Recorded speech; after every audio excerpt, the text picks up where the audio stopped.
23 سال حضور کو وقت ملا، مختصر وقت ظاہراً تبلیغ کرنے کے لیے، پوری دنیا میں دین بھی پھیلانا ہے۔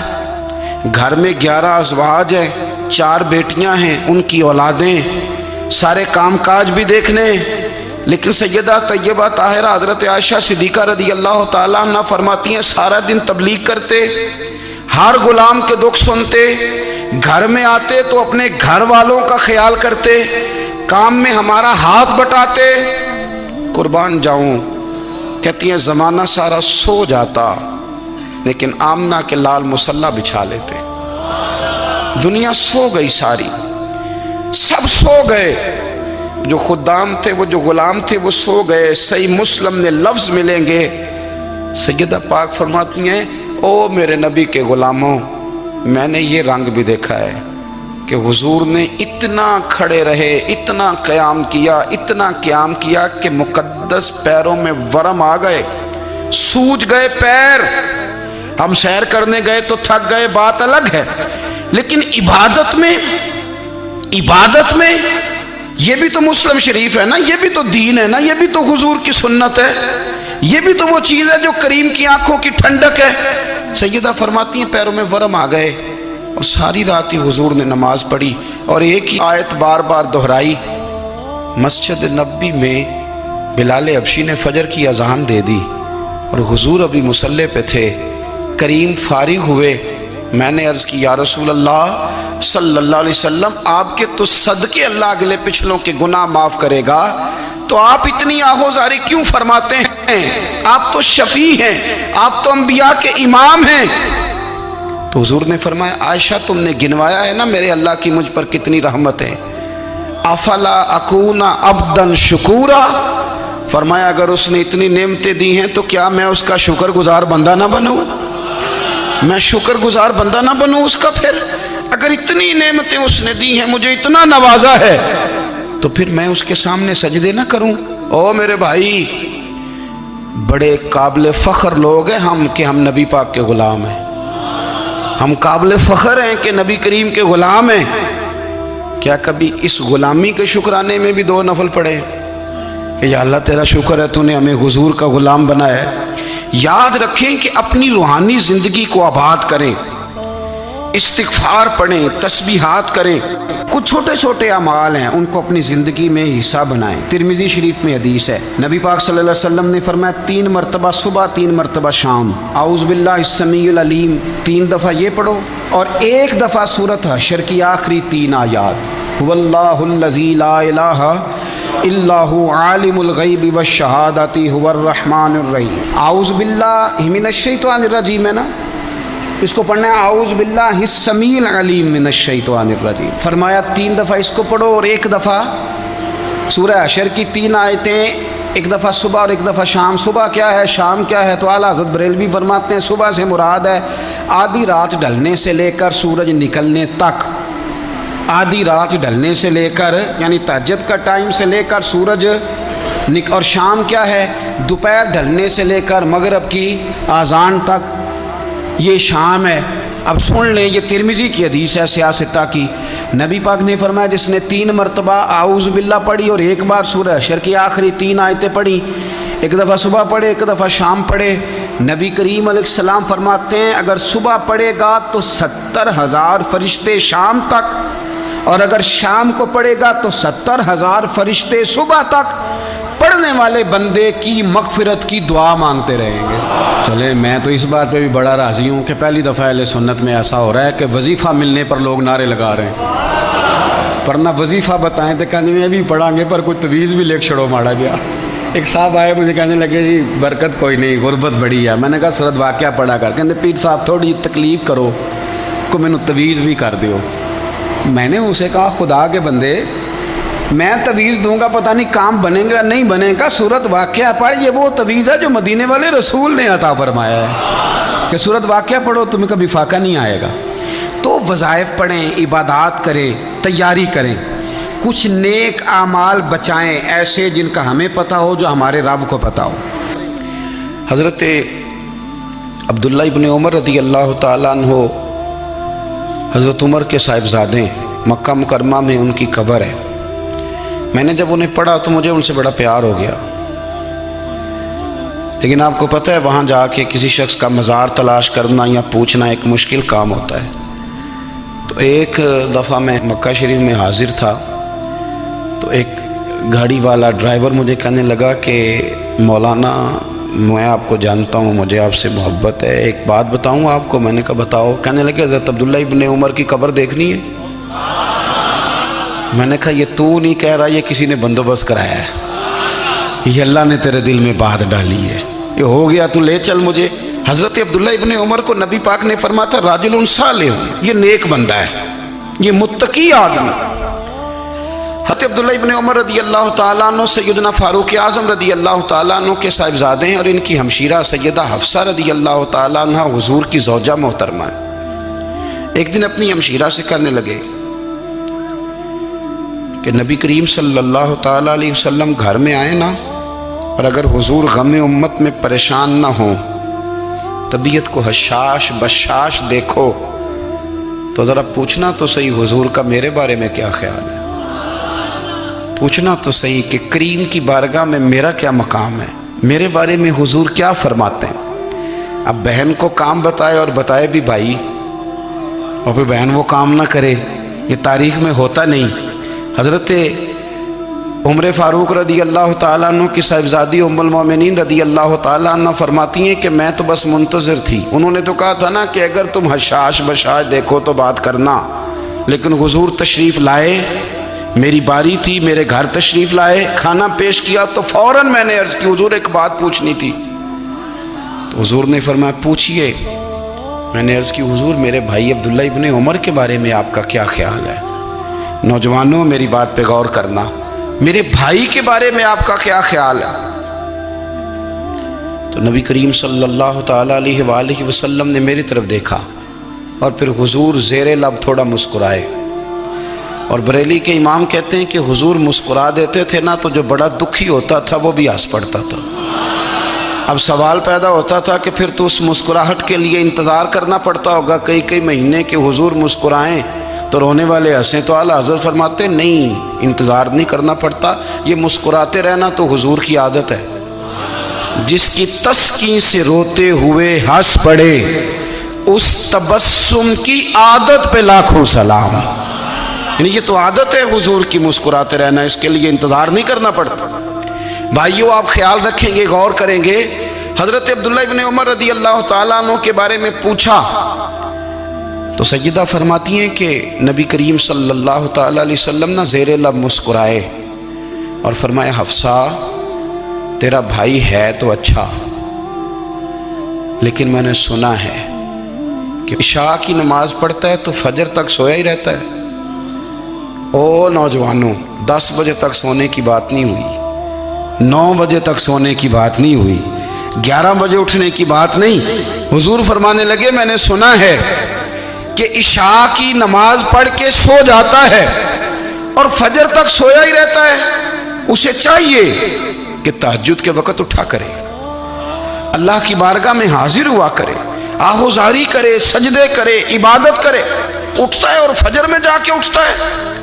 حضرت جناب حفصہ رضی اللہ تعالیٰ عنہ کہتی ہے میں نے جناب عبداللہ ابن عمر کو پیغام دیا اور میں نے کہا میرے جوان بھائی سن، نبی پاک نے فرمایا ہے تو اچھا پر تہجد میں نہیں اٹھتا، نفل نہیں پڑھتا۔ او میری ملت کے جوانوں، مزہ نہیں آ جاتا جب ساری دنیا سوئی ہو، ساری دنیا، اور بستر بھی گرم ہو اور نیند بھی پورا غلبہ کر رہی ہو، اور اچانک گھنٹی بجے دماغ میں، آنکھ کھلے، گھڑی پہ نظر پڑے، 3:30 4 بجے کا پیغام گھڑی بتائے، اور کوئی چڑھتی جوانی والا اٹھ کے وضو کرے، اور جب وہ مصلی کھول کے بچھائے تو مدینے والے محبوب کہتے ہیں کہ ہر نماز پہ رب ثواب دیتا ہے، اور جو اٹھ کے تہجد کی نماز پڑھے اسے دیکھ کے تو رب مسکراتا ہے، جو اس کی شان کے لائق ہے، جو اس کی شان کے لائق، وہ مسکراتا ہے، خوش ہوتا ہے کہ میرا بندہ تہجد میں اٹھ گیا، وہ مسکراتا ہے۔ کاش ہماری صبحیں کبھی اپنے مالک کے نام ہو جائیں، کاش کے صبح حضرت ابو الحسن رحمۃ اللہ تعالی علیہ حضرت معاذ ابن جبل رضی اللہ تعالیٰ عنہ کے پاس بیٹھا کرتے تھے. فرماتے ہیں ان سے جو پیار بڑھا تو پھر میرا مصلی سے بھی بڑھ گیا. تابعی ہیں. فرماتے ہیں صحابی رسول سے محبت ہوئی تو ذکر سے بھی ہو گئی, پھر درود شریف سے بھی ہو گئی. محبت ان سے بڑھی تو پھر اللہ نے مسجد کا پیار بھی بڑھا دیا.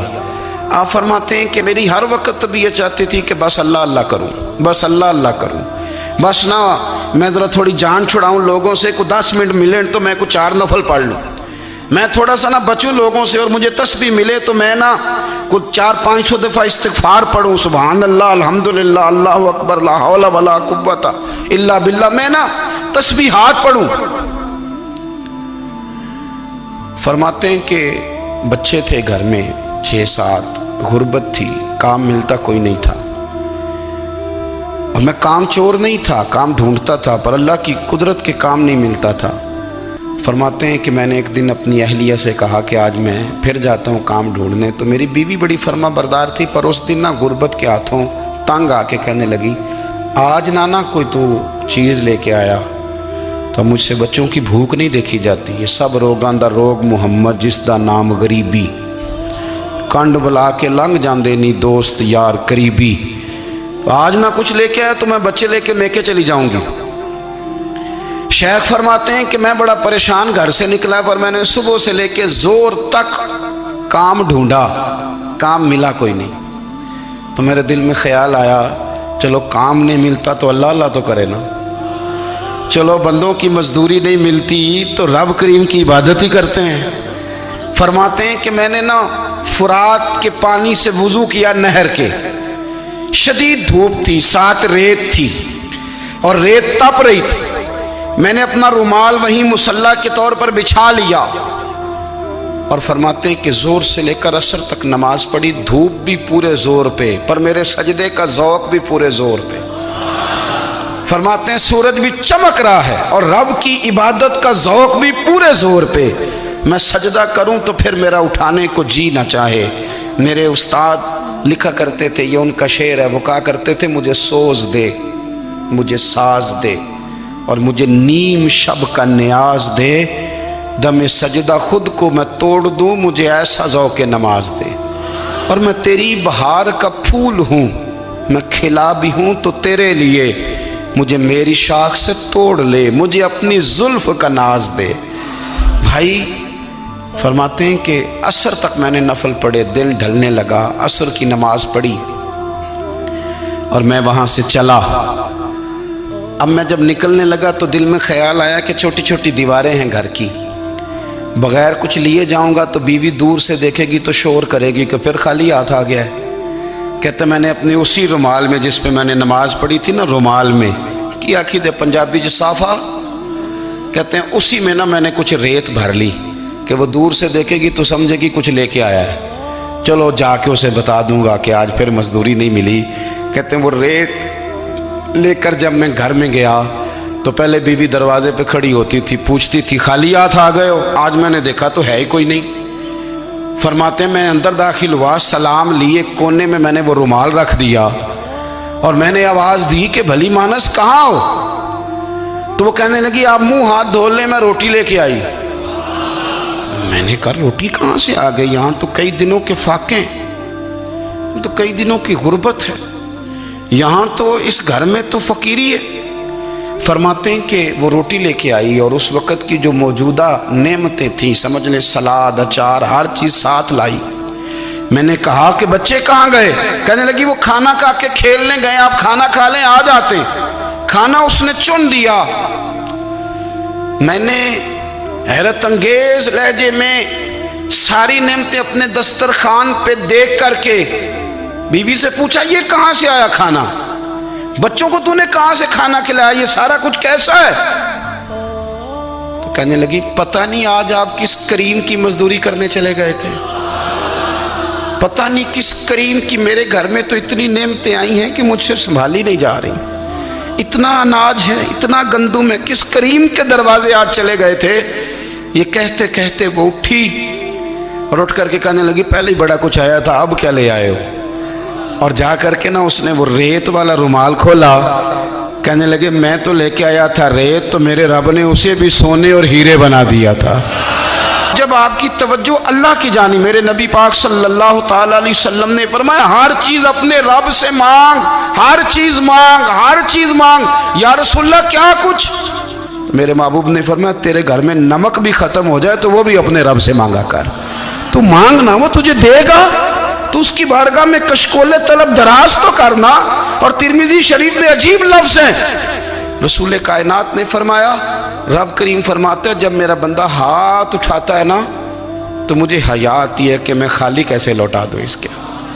اتنے بڑے بادشاہ کی بارگاہ میں، او بھائی لوگوں سے عزتیں تلاش کرتے ہو تو وہ کیا تمہیں عزت دیں گے؟ وہ تو کل اچھا کہتے ہیں پرسوں برا کہنے لگ جاتے ہیں۔ لوگوں کے سامنے گڈ بک میں آنا چاہو گے تو وہ تو سویرے تمہارے بارے میں کچھ کہیں گے، شام کچھ اور کہیں گے۔ اپنی روحانی زندگی آباد کریں، اپنے مسلح کو وقت دیں، اور دنیا سے چھپ کر اس موبائل کو بند کر کے اور اپنے آپ سے بھی چھپ کے اور تنہا ہو کے چھپا کے سارا کچھ اپنے آنسو اپنے رب کی بارگاہ میں پیش کریں، اس کے حضور حاضری دیں۔ سنو نا ترمذی کی حدیث، اور اسے یاد رکھنا، نبی پاک علیہ السلام نے فرمایا اپنے دکھ لوگوں کے سامنے نہ بیان کرنا، سیٹھوں نوابوں کو نہ بتاتے پھرنا، دنیا داروں کے سامنے جا کے نہ رونا کہ میں تکلیف میں ہوں۔ فرمایا اگر دنیا داروں کو دکھ بتاؤ گے رب تمہیں کبھی غنی نہیں کرے گا۔ اور لوگ ہیں کہ الٹا مذاق اڑائیں گے آپ کی، جس سے بڑی پکی یاری ہے نا، پکی، وہ تب تک پکی ہے جب تک آپ نے 50,000 مانگا نہیں، اور جس وقت آپ نے کہہ دیا کہ میں مجبور ہوں میری مدد کر تو پھر ختم ہو گئی دوستی۔ لوگوں کی تعلقات آپ کے ساتھ تب تک ہیں جب تک آپ ان سے کوئی ضرورت وابستہ نہیں کرتے۔ کریم محبوب فرمانے لگے بندوں کے سامنے دکھ نہ بیان کرنا، اللہ تجھے کبھی غنی نہیں کرے گا۔ تو اپنے دکھ اپنے رب کو بتا، تو دعائیں مانگ، تو اس کی بارگاہ میں حاضر ہو، تو اس کے حضور عرض کر۔ فرمایا اپنے دکھ اپنے رب کو بتا، وہ جلدی کرے یا دیر سے کرے تجھے ساری دنیا سے بے نیاز کر دے گا، تجھے کسی کا محتاج نہیں رہنے دے گا۔ اپنے مسلح کو، اپنی دعاؤں، ایک بزرگ فرماتے ہیں میں نے دعا مانگنے کا طریقہ اپنی بیوی سے سیکھا، دعا مانگنے کا طریقہ اپنی، سیکھنے والے تو اپنے بچوں سے بھی سیکھ لیتے ہیں، سیکھنے والے تو ہر ایک سے سیکھتے ہیں۔ وہ کہتے ہیں میں نے دعا مانگنے کا سلیقہ اپنی بیوی سے سیکھا ہے۔ حضرت وہ کس طرح؟ فرمانے لگے میری بیوی نے نا مجھے کوئی کام بتایا، کچھ پیسوں کی ضرورت کے لیے کہا، تو میں نے اسے کہا کہ بھئی ابھی میرے پاس نہیں ہے، کچھ دنوں میں آتے ہیں تو میں دے دوں گا۔ عورتوں کی عادت ہوتی ہے وہ بار بار یاد کراتی ہیں، 2-4 دنوں کے بعد پھر اس نے کہا حضرت وہ میں نے کہا تھا کچھ پیسے، میں نے اسے کہا کہ ابھی میرے پاس نہیں ہے، کچھ دنوں میں ملتے ہیں تو میں تمہیں دے دوں گا۔ اس نے کچھ دنوں کے بعد پھر کہا حضور وہ میں نے کچھ پیسے کہے تھے۔ فرماتے میں نے ڈانٹ دیا، میں نے کہا کہ کیا تو روز مجھے شرمندہ کرتی ہے، کہا نا میرے پاس نہیں ہے، ہوں گے تو دے دوں گا، تو روز یاد کراتی ہے۔ فرماتے ہیں اس نے پہلے تو میری ڈانٹ کو سہا، پھر میرے سخت جملوں نے اس کی آنکھوں میں آنسو پیدا کر دیے، پھر اس نے اپنے آنچل میں اپنے اس دکھ کو سمیٹا، اور پھر اس نے ایک جملہ کہا تو میں رو پڑا، اور مجھے اپنے رب سے مانگنے کا طریقہ آ گیا۔ مجھے کہنے لگی حضرت جی آپ نے ڈانٹ دیا میں نے سہ لیا، پر آپ ہی میرے شوہر ہیں، بتائیں نا آپ سے نہ کہوں تو میں کس سے جا کے کہوں۔ فرماتے ہیں میں رو پڑا، اور میں کھل کے رویا، اور میں تڑپ کے رویا، اور پھر میری سسکیاں بند گئیں۔ تو مجھے کہنے لگی آپ کو کیا ہوا؟ میں نے کہا مجھے بھی دعا مانگنی آ گئی ہے، جب میں اسے کہوں گا نا اللہ تو ہی میرا رب ہے، میں تجھ سے نہ کہوں تو میں کس سے جا کے کہوں؟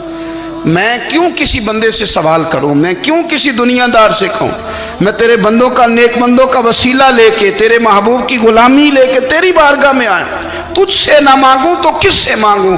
سمجھ آ گئی ہے جب میں اس رنگ میں مانگوں گا تو پھر رب میرے اوپر بڑا ہی فضل فرمائے گا، وہ میرے اوپر بڑی رحمت کرے گا، وہ میرے لیے آسانیاں کرے گا۔ عزیز دوستو ہم اس طرح کرنے لگ گئے ہیں کہ ہم نے نا اپنے تعلقات پر اعتماد کرنا شروع کر دیا ہے۔ میرے تعلقات بہت ہیں، ہم نے اپنی دولت پر اعتماد کرنا شروع کر دیا ہے، میرے پاس دولت بہت ہے۔